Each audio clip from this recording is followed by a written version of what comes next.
And we're going to begin this afternoon with Senator Whitver and then move through the panel. Senator? Hello. Hello. Thank you, Christine, for hosting, or Chris, for hosting, and Julie, you and your team have done a fabulous job with our chamber, and we always appreciate you guys organizing this forum. And thank you to the sponsors as well. You know, it's an exciting time to get back to work at the Capitol. The first few weeks are always pretty busy down there, and so it's really starting to pick up now. I'm excited to continue the progress that we've made over the last couple of years in our work at the Capitol. Over the last 2 years, we have tried to put in policies to make our state the best state in the country. And that work has paid off. We're getting recognized from people all over the country for some of the good things that we have going on here in the state of Iowa. I'm really proud of the latest recognition that we have maybe a week or two ago when they announced that Iowa is the #1 state in the country for jobs. And that's really important because 2 years ago when we took the majority in the Senate, one of our main focuses was pro-growth, pro-jobs agenda. And in doing so, we're trying to lower taxes, we're trying to reduce regulations, we're trying to reduce frivolous lawsuits, and set up a business environment here in the state of Iowa where people can create jobs. We know as a government, we don't create jobs. Government doesn't create jobs, but we can put in place policies that allow you all to create jobs here in Ankeny and across the state of Iowa. And so being honored for being the #1 state in the country for jobs, I think is really important. So that one is very exciting. The legislative process started about 4 weeks ago with the governor's state of the condition of the state address. Also had a couple other speeches from the National Guard and the judiciary. And then we really get to work with our subcommittee work. And so to this date, we have not ran any bills off the floor. We have not taken any full votes as a Senate, but we're starting to get to that process because of the work of the last couple of weeks. The very first bill, the first or second bill that will run off the floor this week will be related to education funding.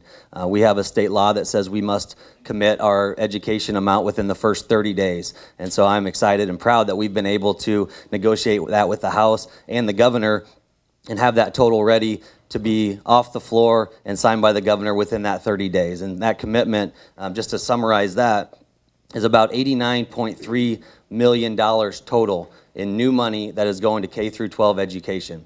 That includes about $78 million of the traditional SSA, but one thing that we've tried to focus on the last couple years in the Senate and also working with the House is to try to eliminate some of the inequities in how we fund our schools.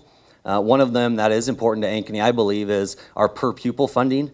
Because of how the formula has been around for decades, some schools in Iowa get $175 more per student than others. And Ankeny's at the low end of that, and so there are a lot of schools around the state that get up to $175 more per student. And we, 2 years ago, set out to try to reduce that inequity. And so part of the money that we allocated to schools was to try to close that gap even further. So we're about 2 years into that process. That's a long process that will probably take 10 or more years to get that totally fixed, but excited to continue down that road. In total, in the last 8 years, we put an extra $845 million into K-12 education in the last 8 years. An additional $845 million ongoing every year for education. Total in the state of Iowa between state, local, and federal tax money, we're spending $7.1 billion on K-12 education. If you break that down per student, that's about $14,600 per student. $14,600 per student. By classroom, it's about $310,000 per classroom. So we have made a commitment to education. It's always been a priority in the state of Iowa. It continues to be so with our newest education number that we just passed. Some of the big issues that we'll be working on, I'll just highlight two before we get to questions. Number one is workforce. Because of the progress we have made, because we're #1 in jobs, it's great to have a low unemployment rate, but it's really tough on businesses because every industry, every profession out there is looking for workers. And I think ultimately could hinder us as we try to grow as a state because a company won't come here if they don't have the workers. We have the lowest unemployment rate in the entire country now. A couple of years ago it was 10 or 8 or 6, and we got down to we're the lowest in the entire country. And so we need to continue to work on our workforce, and so we're going to do what we can from a state legislative standpoint to improve our workforce. The other thing I would mention is mental health. We passed a very comprehensive mental health bill last year. We're now working on ways to continue to have more sustainable long-term funding for that, and now we're starting to work on children's mental health.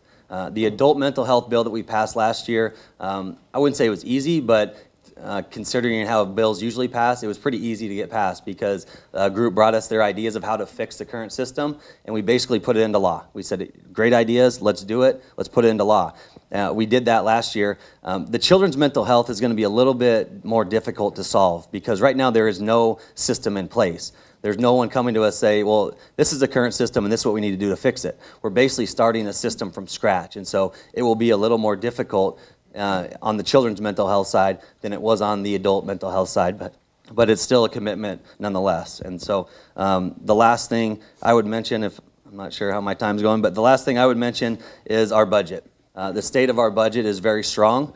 We have a balanced budget. Our cash reserves are full with over $800 million, and we're going to end this fiscal year with somewhere around $300 million in surplus on top of the $800 million in our rainy day funds. And so the last 2 years, we have started session with de-appropriation bills, cutting the budget. Because of tough decisions that were made, we're no longer in that position where we have to cut the budget. And so that allows us to get started on making next year's budget even earlier, and we're about 6 weeks ahead of schedule because we're in a strong financial position. We're about 6 weeks ahead of schedule on setting that budget. And so we're going to be very diligent. Even though the budget's in a great spot, we need to be diligent so we don't get back to the days of having to cut the budget as soon as we get back to session. So that's just a quick update, and look forward to your questions as we go along. Thank you, Senator Whitver. Well, it's an honor to be here today. Thank you to the Chamber and our host sponsors. I want to talk just a little bit about some budget issues.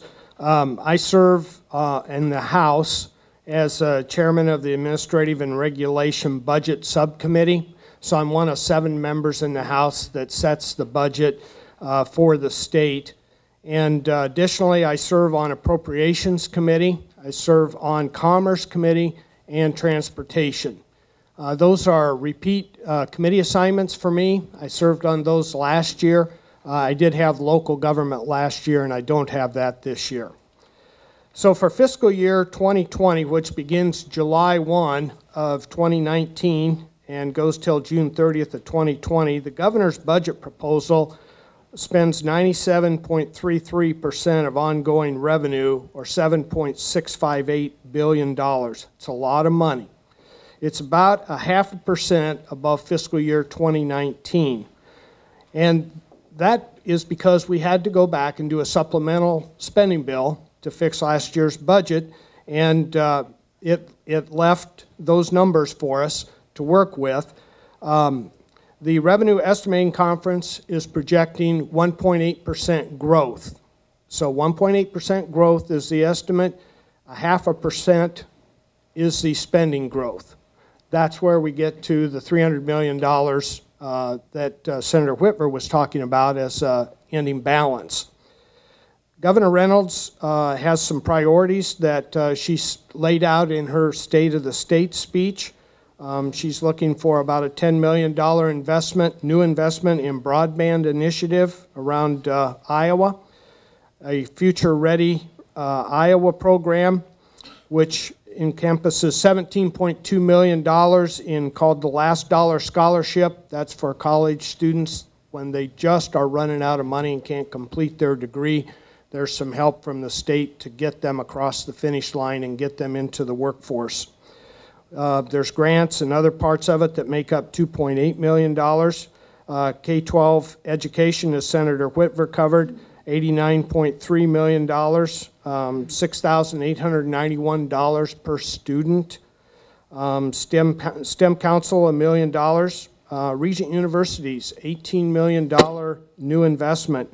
Community colleges, almost $5 million new investment. Mental health initiatives, $9.5 million. And a big issue for technology, $23.1 million.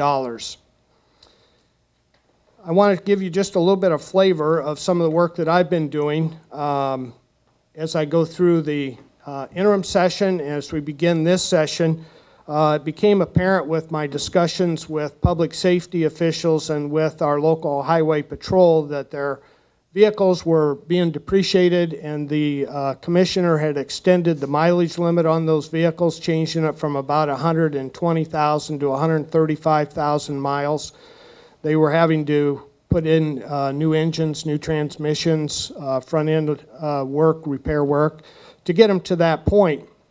So I toured the facility where they outfit these new Dodge Chargers, basically, is what they are. It's down on 2nd Avenue, just south of Interstate 80. And their lot wasn't full of cars, but there were a lot of cars sitting there. So I started inquiring, what's going on? Why are there so many cars sitting there? Why can't we get these cars on the road? And so in finding out, they didn't have enough people dedicated to do it. People were fixing the old cars, and they couldn't get to the new cars to get them on the road. And with my work with Department of Management, we were able to change that up. We got 5 new people in there, and now they have all the cars they need. So that's just one thing. Another issue I'm working on is lease space. I've discovered that we're spending $5.3 million annually in Polk County to lease space outside of the Capitol complex for various agencies and departments, and we're taking a look at that. I expect that'll be a 2-year effort to get the answers as to why we're spending that money, where we're spending that money, and is it necessary? Can we bring those folks back to state buildings that are already paid for? We're also looking at caps on property taxes statewide. We have a pretty good handle on income tax. We've done some reductions there for Iowans. We know what sales tax are, and we're adverse to raising taxes if we can possibly find other ways. So one of the things we've done is we've gone into the online collection of sales tax. I think it's most unfair that in the state of Iowa that we continue to collect sales tax from businesses here in Iowa that invest in brick and mortar, invest in people, selling products, selling services, and we tax those, and yet Iowans can go online and buy those same services and products without paying a sales tax. And we just think that it's an unfair and unbalanced system. So there was a court test, a Supreme Court test, and I think it was North Dakota, and they were successful in saying that umbrella companies like Amazon, like eBay, where all these small companies are using that platform to sell through, but they're actually not an employee or responsible to that umbrella company, and so nobody was paying sales tax. But the case was tested, and they are indeed held liable for those sales tax remittances. So I think that we're going to see quite a change in that in Iowa. Some of the interesting numbers out of Department of Revenue in sales tax applications for just permits show 200% growth in given months. So I think it's going to be a substantial number. We'll see what happens with that. March 1 will be the end of March.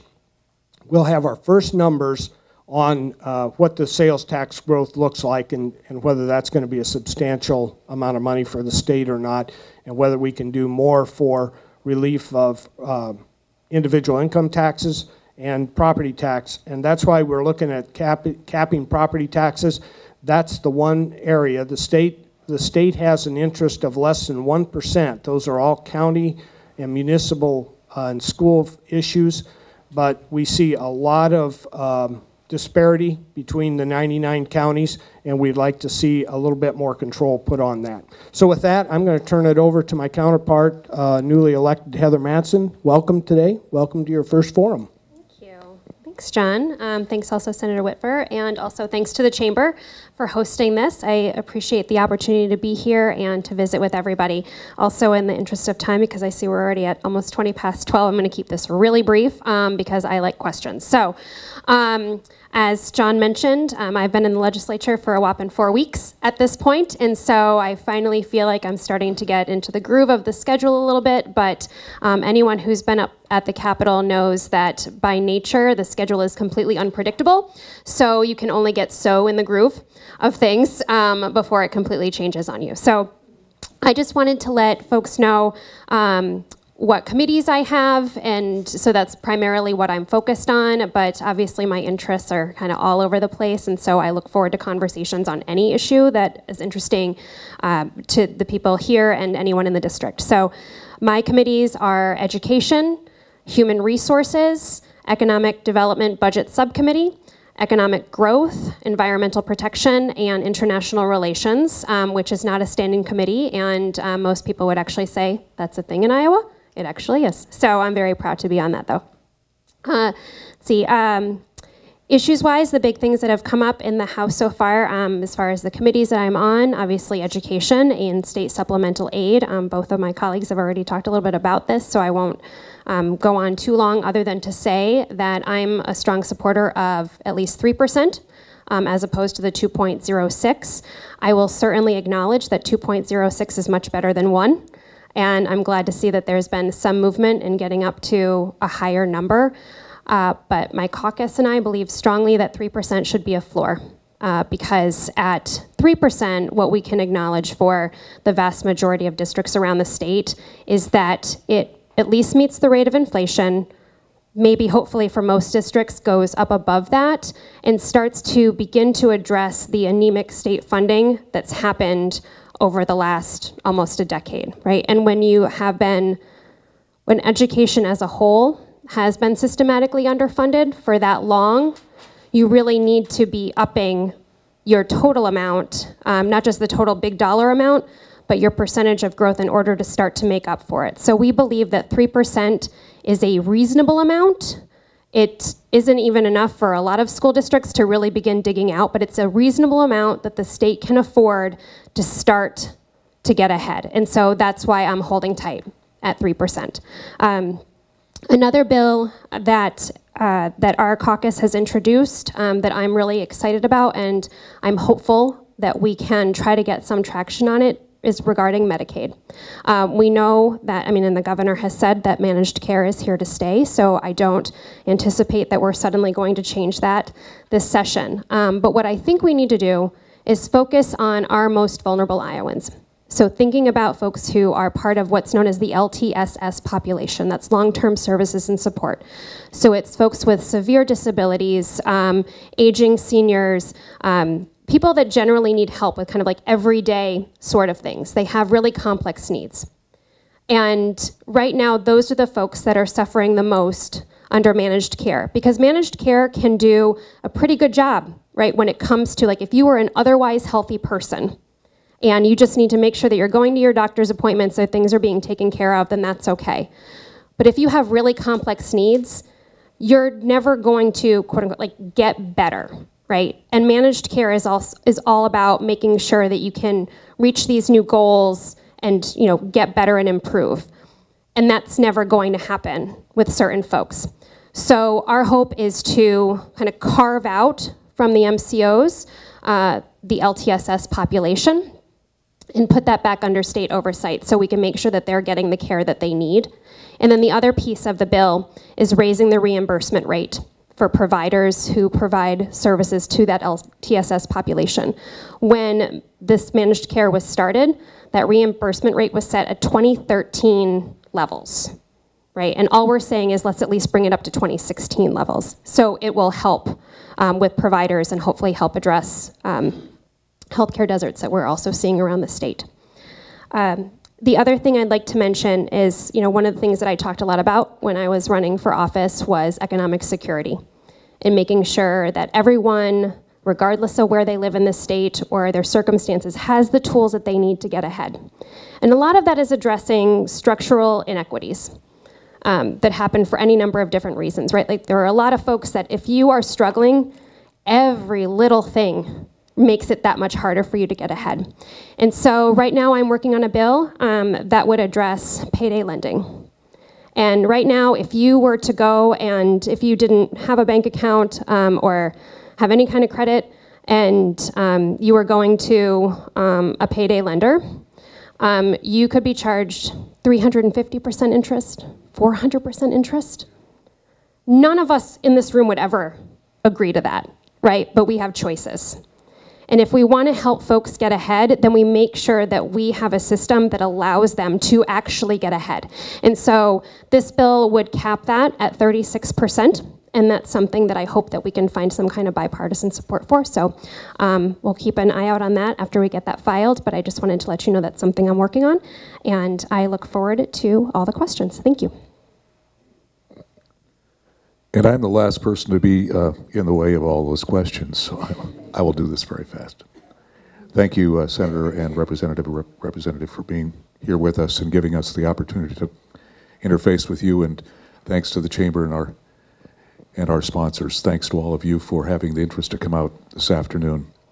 It's a new year for the Polk County Board of Supervisors. We do have a new board member this year, and that always brings on changes. I have been given some new board and commission assignments, and I'll just quickly go through them. I am on the board and the chair of this year of the Aging Resources of Central Iowa, something that Heather talked about, and that's what we spend our time is helping those vulnerables that want to age in place, providing them the opportunities. I'm on the board of Impact, which is a community action program. One of the biggest things they do is the LIHEAP, the low-income heating program, and food pantries. AEDC, which is the Ankeny Economic Development Corporation.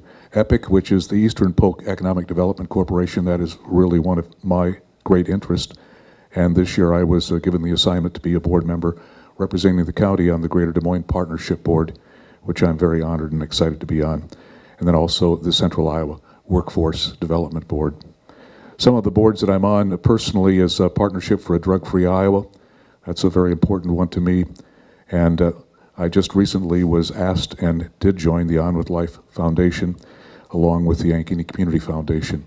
It's my privilege and honor to serve on those boards and serve you and represent you and take your concerns and be able to make this a better place to live. And I think that's what we try to do at the county level. A couple of things that seem to come up every once in a while in the conversations that I have with people. How's the Iowa Event Center doing? And I'm here to tell you that they gave us a check for almost $2 million this year, and that was our profits back from the revenues gained there. Thank you, Garth Brooks. Prairie Meadows, we just renewed another 10-year contract with Prairie Meadows. As you may or may not know, we are the owners of a building that houses a casino, and this year we were able to negotiate $26 million a year in that contract for the next 10 years. Those monies that we get from Prairie Meadows, we invest them right back into the county in a number of different areas. One is $15 million that we pay the debt service on the Iowa Event Center. And not only is that a profit center, but it's a way for us to reinvest in a great entertainment venue here in Central Iowa. Another question that comes up is, how's the hotel doing? And I'm saying the county doesn't own the hotel. We have appointed a not-for-profit board that oversees that. And I was told by one of the board members here in the room just before the meeting that they're paying their bills and doing very, very well. And I know that for a fact that the convention business at the Iowa Event Center is really booking up in the next 4 to 5 years. It's budget time. That's always a fun time at the county. We are working fervently to be able to certify the budget on March 12th and get it to our state legislators for their approval. The request budget for this fiscal year 1920 is approximately $284 million. The commercial and industrial replacement revenue from the state is estimated at $6.4 million, hint, hint.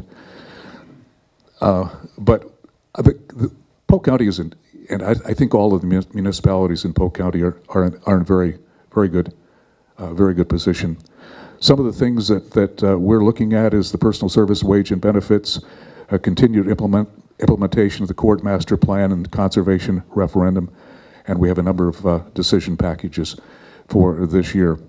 The court master plan is on schedule. We are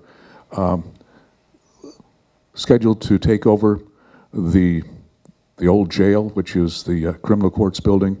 We will take that over on the 13th of February, and we will The judges and the courts will be occupying that building by, I believe, March 15th. And then we're beginning to go into the original courthouse. Technology is one of the things that really are needed there, but we're looking at technology, we're looking at security, and a number of different things there. Here's the good news, is I finally got my way this year, and we will be lowering the general supplemental tax levy 21 cents this year. That means that urban will pay $7.10, and the rural rate for the levy, that's $11.65 per thousand. We've worked hard on that, and finally, maybe the new blood on the board is helping a little bit. That's all I'm going to say about that. Additional budget considerations this year, and we have several. Substance abuse treatment services. We're looking at improving our mental health services along with a sobering center, working in cooperation with Broadlawns on that. That's something that I think is very much needed. A drug and alcohol sobering center, and helping them in a better way. Refugee services. That's something that we deal with every day here in Polk County, and we'd like to put together and support with our general assistance some refugee service programs. I think the big news in this area is I think many of you know that Nevelin Center is being taken back by the school programs and different services that have been there for many, many years. By the mid-2020, that's when the school will take it back over. They need the space for administration and a number of the different training programs that they're beginning to offer. They need the space.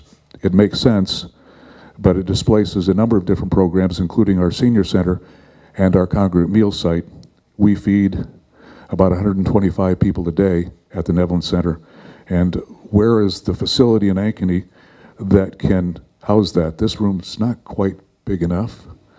There's not a lot of places, but I'm happy to say that we are in almost, I think it's safe to say, David, almost final discussions in a partnership with the city in building a community center, a senior center, and the county is very much interested, and we have put a placeholder in our budget to support that, and hopefully in the next few months you'll be hearing an announcement for us. With that, thank you very, very much for being here. Okay, now questions. All right. Well, thank you to all of our elected officials, and quite frankly, you're right on the dot. It's 12:30. Perfect timing. Congratulations to each of you. So, and I would also like to thank you for raising such interesting questions that really impact every citizen in this city, whether at the state or the local or the county level. So we're going to start our questions now, and with that, we're going to take questions in the order that you signed up on the sheet as you came into the room. And we're asking everybody to come to the mic like Jim is doing here for the first question, stating your name, your address, and try to keep your question concise to 1 minute or less. I mean, that's up to you, but that gives us more time to answer. And I would ask that Kim Hageman is our second question, so you might kind of stage yourself close to the mic. And Jim, your question today for our elected officials. Thank you. Jim Goki, 210 Northeast Delaware, Ankeny. My question is the discussion and legislation relating to restoration of voting rights for convicted felons. I believe that that's a step in the right direction. I believe that once they've paid their debt to society that they should have their rights restored. However, I think all of the debt should be paid. That doesn't mean, paying, just serving some time and then getting out. If they haven't paid the restitution, all court costs, all the fines and everything, then they have not paid their debt to society, and the victims of those crimes are victimized again. So I'd like to have discussion from you and some response on what your positions are on that bill. So I haven't had a chance to see the entire bill yet, so I'll want to look at it piece by piece. But what I would say is that I am a very strong supporter of restoring voting rights to felons after they have served their time. I think when you have paid your debt to society, you have done your portion of it. And voting is a fundamental right, right? So I believe very strongly that we should have it back. I certainly understand why the governor is going the route of doing it this way, that it would come eventually to a vote of the people. I would be thrilled if she would also sign an executive order in the meantime, restoring those rights. As far as all of the pieces of restitution go, I want to look a little bit more closely at that, but I also want to be cautious about anything that's financial in nature, because we also don't want to go down the road of essentially making a poll tax. You know, that you have to pay a certain amount in order to be able to vote. So that's just something that I want to think about. Other comments? I would just say it's a priority of the governor. She did a really good job laying that out in her State of the State speech, and she has the support of the House. Any comments? I would just add a little background. So in the Iowa Constitution, it prevents felons from voting. And so that's why she is proposing a constitutional amendment to change that. The current process is the governor can approve every felon if they want to, or on a case-by-case basis. So like for example, when Governor Vilsack and Governor Culver were governor, they had a blanket executive order that restored all the felony rights. When Branstad took office, he undid that executive order and said, I'm going to look at it on a case-by-case basis. This current governor obviously has come out in support of changing the Constitution.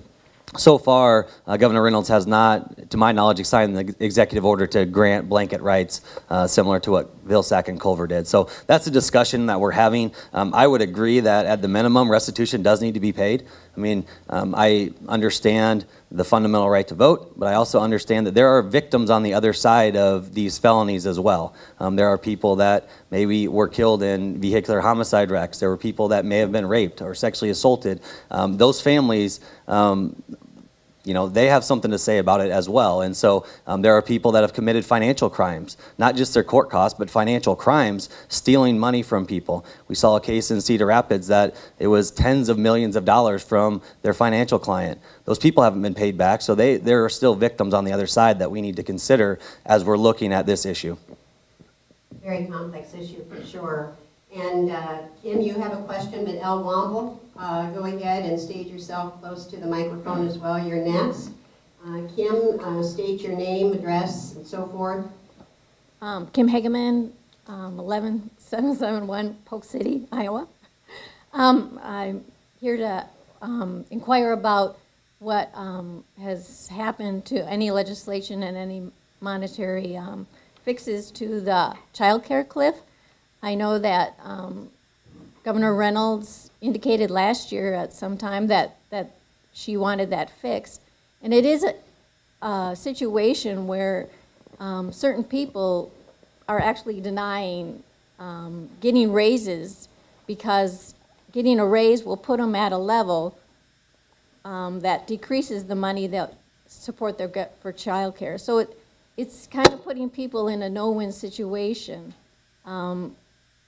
And there's no reason for a cliff. There's no reason that decline in child care support can't be a line where it's not going to have somebody deny more hours, because that changes their life fundamentally. Thanks for your question. Answers there, Jack. So I was wondering where that is and what you are doing about that. Tom was smiling at me because before we started the program, this is one of the things I brought up to him as something that we can be looking at, should be looking at, and we are looking at. About 3 months ago, when after the election, we're starting to look down at priorities for this upcoming session, one of the things that I mentioned in my opening comments was workforce. We need a stronger workforce. We need more people in the workforce. We need to give more opportunities to people that are currently in the workforce but can do better for themselves. The child care cliff, as she mentioned, we have some of our welfare programs are set up to where, specifically on the child care cliff, you can make, these are rough numbers, but about $13 an hour and get a child care subsidy to help you with your child care. Once you get to just over that, $13.25 or $13.50, you get nothing. And so that's what she's talking about when she means a cliff. And so there is an incentive to make $13, but there's not an incentive to take that raise to become a manager or to take that raise to $14 or $15 an hour. We have stories of people that actually turn down a raise because when they do the math, they make more money, but they have to pay their entire child care bill, and so the raise does not make financial sense to them.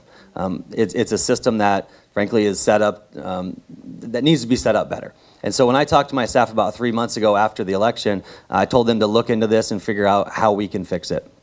I was expecting an easy answer because people have been talking about it for a decade or more and no one's ever done anything about it. That's one of the reasons I want them to look at it and answer. I found out it's a lot more complex than I thought. The most common solution out there is to increase the poverty rate. So right now, I don't know if it's 150% of poverty or whatever you're on the program, just extend that out to 200%. Well, you're not getting rid of the cliff, you're making the cliff further out there. And so how can you actually get rid of the cliff? And so maybe, lower the subsidy rate but not eliminate it as they make more money. And so the answers that were proposed earlier I don't think are the right answer, and so we're looking at what that looks like to actually wean it off the cliff. But it's important for our workforce to get more people in the workforce and to let them expand, and it's important to a lot of Iowans, so we are working on it. I really don't have anything to add. You heard it from the expert right there who's making the policy decisions. That was very good, Senator Whitver. So this is an issue that's incredibly important to me, so thank you, Kim, for bringing it up, and I know that we've discussed this before too, and I want to thank Senator Whitver for acknowledging how important an issue this is. It is absolutely a workforce issue. It's also just an every person issue. As a mom who chose to stay at home because the cost of childcare was for 2 infants, because I have twins, for those of you who know me, far outweighed the benefit of, the salary, essentially.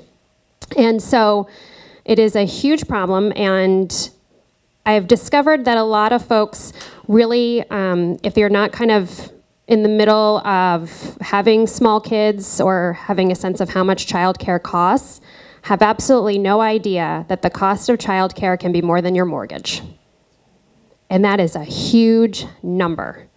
And absolutely, as far as the level of poverty, that rate, I think that it should go up, but it doesn't fundamentally address the cliff, as Senator Whitver said. There is so much more to it.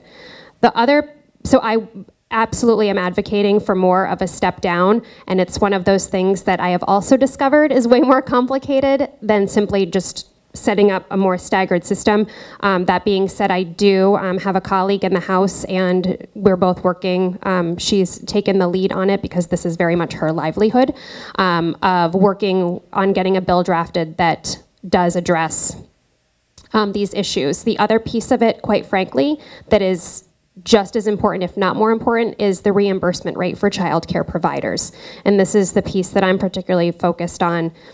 And one of the biggest problems we have in this state is having childcare deserts, similar to how we have healthcare deserts across the state.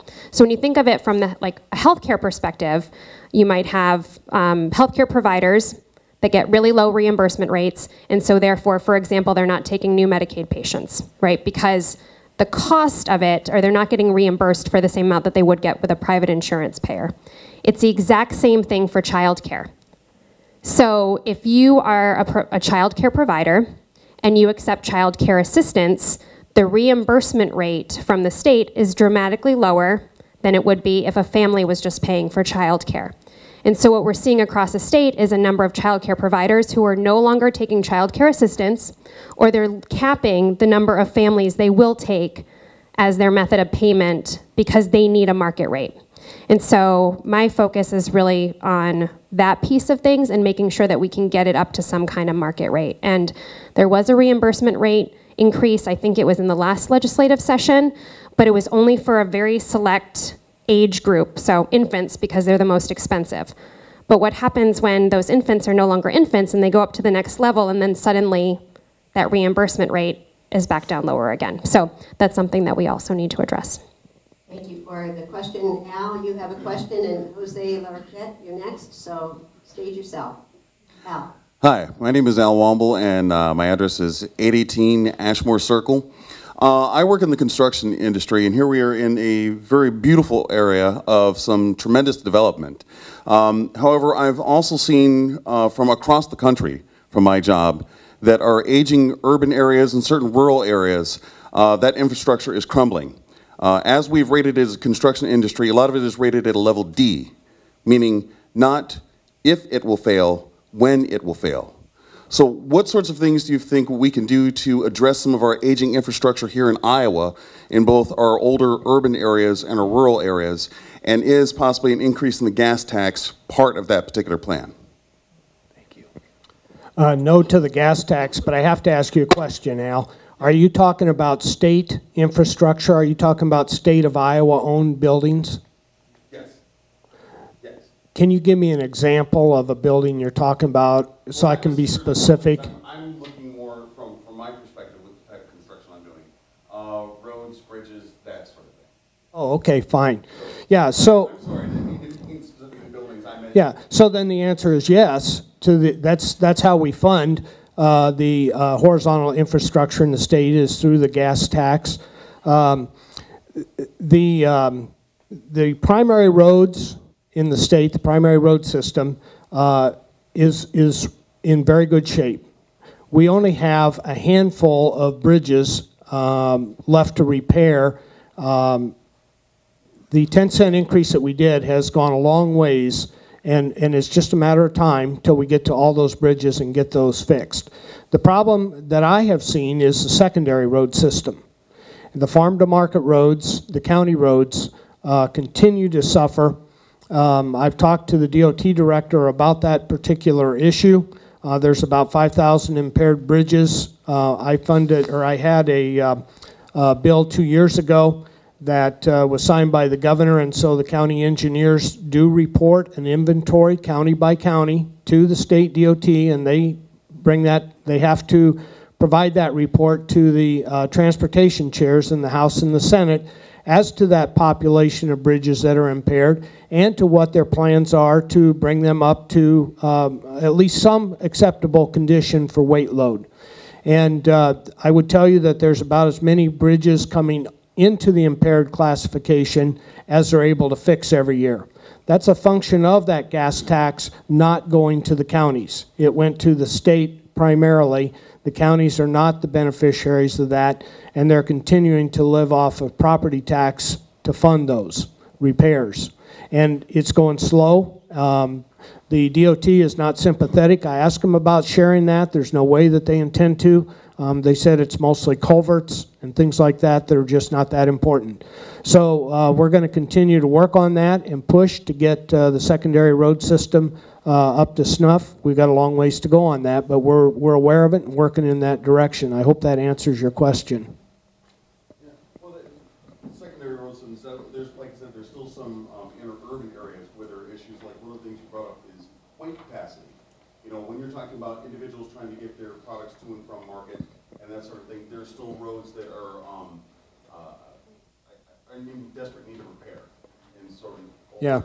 So you, it's a very interesting situation in Iowa because we have state roads that go through urban area, and the state is responsible for those bridges. We have county roads that go through urban areas, and the county's responsible, and then you have city. And so you've got all three entities, and they're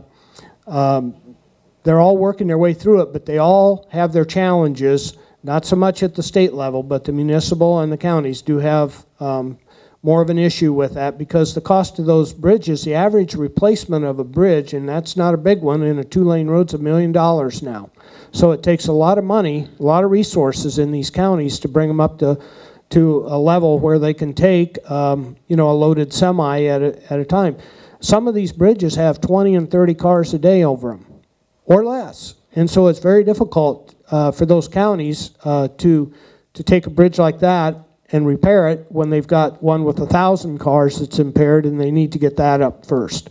And so it's it's a matter of the squeaky wheel, I guess. You know, who's impaired the most by those bridges, or their routes are impacted, and they're making, the supervisors and the government, the municipal administrations are making the decisions, and they're doing that in a priority system that addresses the most people for the most good. And we really do need more funding to get to those. And what I see is sharing the gas tax after we've got the primary road system up. We need to move some of that money over to the counties. Whether that'll happen or not remains to be seen. I would just add that no, there is not an additional conversation about raising the gas tax. It was raised about 3 years ago, a dime per gallon. There's no more conversation right now about doing that. I think part of the thing you're seeing is to get that gas tax deal done and through the legislative process, there were people that required to vote for it. They wanted to require Highway 20 to be the priority to get that done first. And so I think after that gas tax was increased, Highway 20 is completed now, but because most of that new money went to Highway 20, it hasn't come back out in the rest of the state like it will going forward. And so I think there will be improvements in that going forward.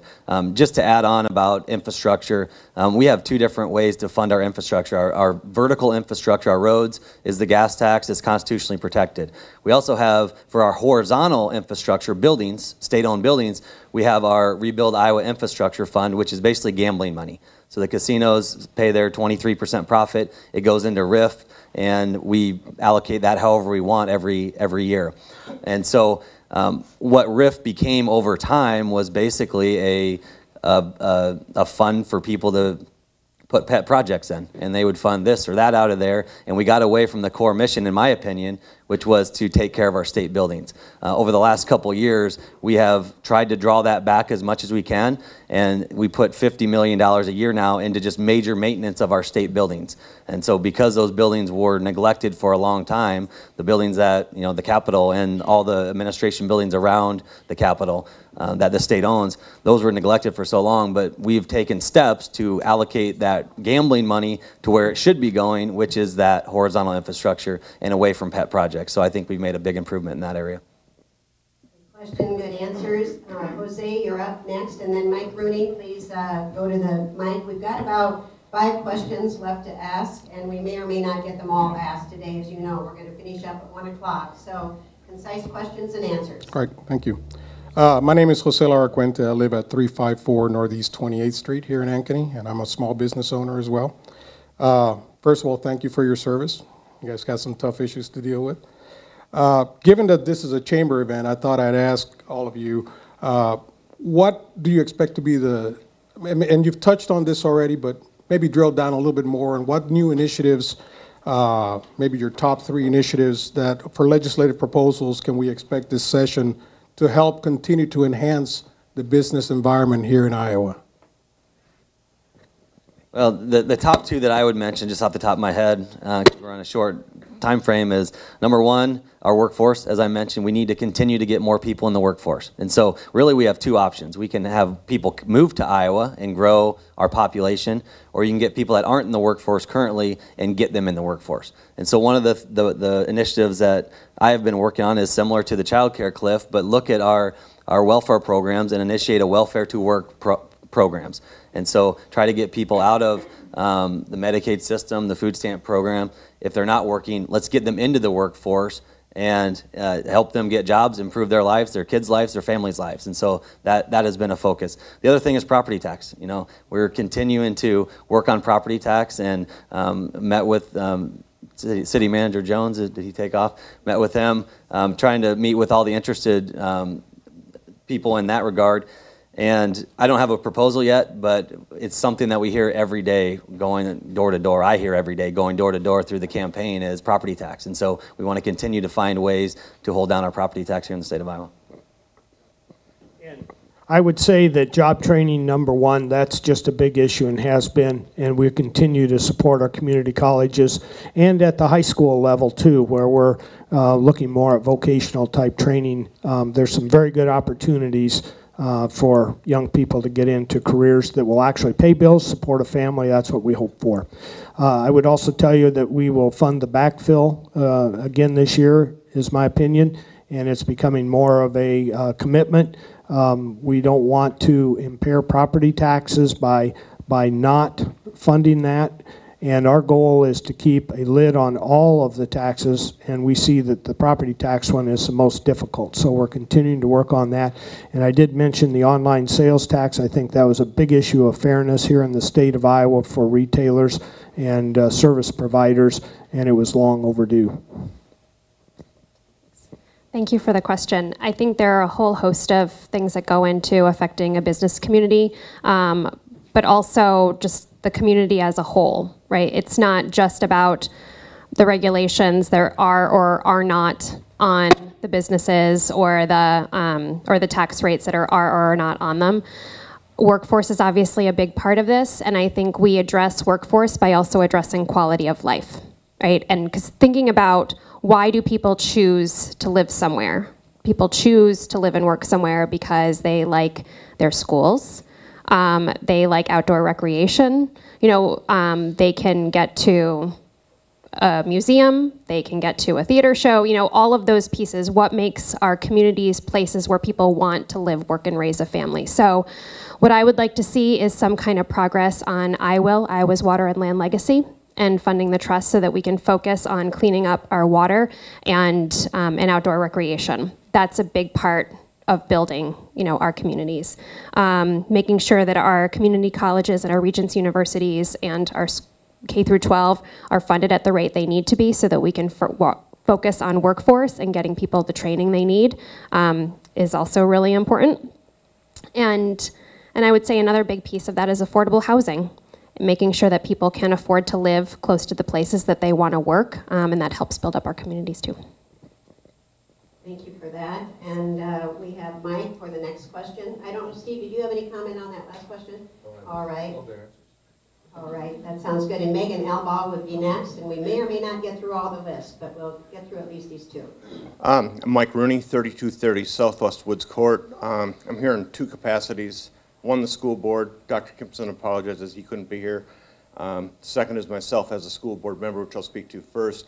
Not to put down Heather's deal on the 3% raise. Thank you for the 2%, because what that equates to us here in Ankeny, I can't speak for the rest of the state, is 5.8% new money for our community for the schools, which comes out to be almost $5 million, which gives us the ability to do what we need to do without any problems this year.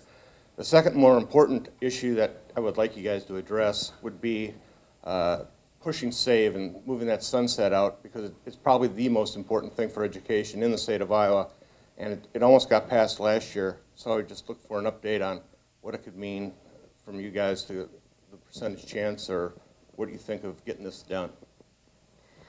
Thanks, Mike. And sorry that we missed Dr. Kimpston. I'm glad to see you. I am going to acknowledge absolutely Ankeny is in a good spot, right? There's no doubt about that. We are a school district that is growing by leaps and bounds, and so we have the added benefit of a lot of new students coming in, which means more dollars per student. So there is that, you know, we are in a good spot there. But to your point too, you know, we have school districts across the state that do not have that benefit, and so additional dollars also make a difference for other communities across the state. But the other point on SAVE, absolutely, we are moving that forward in the House Education Committee. I believe that we're going to be debating that in committee this week coming up, and that hopefully it will be to the floor soon thereafter. I'm not in the majority party, so I have no sense of when things are actually going to come to the floor for debate. But what I'm hearing from our chair in the House Education Committee is that he has every intention of making sure that SAVE gets passed. And so I am really hopeful, and I don't see any reason why it's not going to. The other side is that we passed that bill last year out of the House, and we'll pass it again this year. There isn't any question about that. It's a big issue, and I haven't heard anybody say that they're opposed to it in the House. for Ankeny, you know, I've looked at the numbers, I looked at the building projects that are on the list, what the next 5 to 6 and even 10-year plan are, and I just don't see how we go forward without this. There's about $50 million roughly in construction costs that are going to be attributed to that SAVE fund, and if we don't get that, the only alternative I see is general obligation bonds and property tax. So we see that as a real limiting growth, a real limit on the growth in Ankeny. If we don't get that passed, it's very, very critical, and I continue to support that and push for that every chance I get. I would also tell you in teacher funding, or in school funding, since we've talked about this a lot today, in my limited view of what happens here in Polk County, I've just looked at some of the suburban school districts, and Ankeny fares very well in comparison with the other districts in ratios. One that did catch my eye was that, and this was, I could never figure out why beginning teacher salary is so slow to climb. It just seems like we spend all this money, we put all this money into K-12, and it's always an issue. Why does that particular part of the teacher corps not get the raises that they should have to get started? So in looking at it, it became obvious in Ankeny, 51.5% of the payroll goes to teachers and 48.5% go to staff. Seems like an amazing figure. It's almost 50-50. But when I look around, the high point was Waukee, and 56% of their payroll is to teachers. And most of them are in very comparable to Ankeny. And I think there is the answer to the question when you take a look at why, when we do supplemental state aid, when we increase expenditures $90 million, well, half of that is getting to the classroom to begin with, and then we get into the wage and step and all the other issues there, and the beginning teachers just do get left behind. I think it's unfair to them, and I certainly hope that the tools that we've given to the school board, that they can correct those issues. Regarding SAVE, thanks for the question, Mike. Background on SAVE, it's a 1 cent sales tax that we all pay here, and it goes into the state pot, and it is used to build school infrastructure. So it's a program that was initiated maybe 20 years ago. It has changed many times from a local level to the state level, requiring votes of the public to continue it. I mean, it's changed several times since it was first passed. In the Senate last year, we did not pass it, mostly because we said our priority is going to be an income tax bill. It took to the last day of session to get an agreement on that income tax bill, and I did not feel comfortable putting forward a SAVE bill that would extend that 1 cent for at least 10 years, maybe 20 or more years, without really taking a thorough look at it from a Senate standpoint. And so the House did send us a bill last year. That's where we're starting our conversation on SAVE this year. But I just think it's really important that if you're going to make that kind of commitment long term of taxpayer dollars, we look at the program and make sure we're doing it the right way. There have been people that have abused it around the state. It's been used for improper purposes in some situations, not to my knowledge any time in Ankeny. I mean, we're just having trouble keeping up building new schools that are absolutely necessary to grow. But there are schools that are shrinking in size, that are building new schools knowing that 5 years down the road, they're going to have to consolidate and that school building isn't going to be there anymore. And so we're trying to look at that program and what's happened over the last 20 years and make sure if we're going to make that kind of commitment going forward, it's done in a way that addresses some of those concerns. And so that's the conversation that we're happening right now in the Senate. It has passed the Education Committee. It will now go on to the Ways and Means Tax Committee. The other thing I would mention about SAVE is because of the tax changes we made last year on income taxes, when we lowered income tax, we modernized the sales tax, as John mentioned, to include online. That's an additional $23 million that is going into SAVE that was never there before. It was basically found money of the online tax that is now in the SAVE pot. What I would like to do is continue to find ways to use that for property tax relief as we determine how much of the $500 or $600 million per year we actually need for schools versus we can allocate towards property tax relief. So it's a complicated issue. It could be easy to just say we're going to extend it forever and not change anything, but that's not the approach we're taking in the Senate. We want to make sure it's done in a thoughtful and correct way. Thank you for your answers to that, and that will be our final question. I would encourage Megan, Jane, and Linda, who were also on the question list, to ask your question and get the answers once our session is complete, because our elected officials will be around for a short period of time. And with that, I'd like to thank all attendees, chamber members, community guests for being here today. This is the first of 3 legislative updates that the Chamber and Governmental Relations Committee will sponsor this year. We'll do another in March, on March 8th, so plan to be same location, same time here again, and then finish up in early April with our last session. So join me in thanking our elected officials for their generous gift of time and information.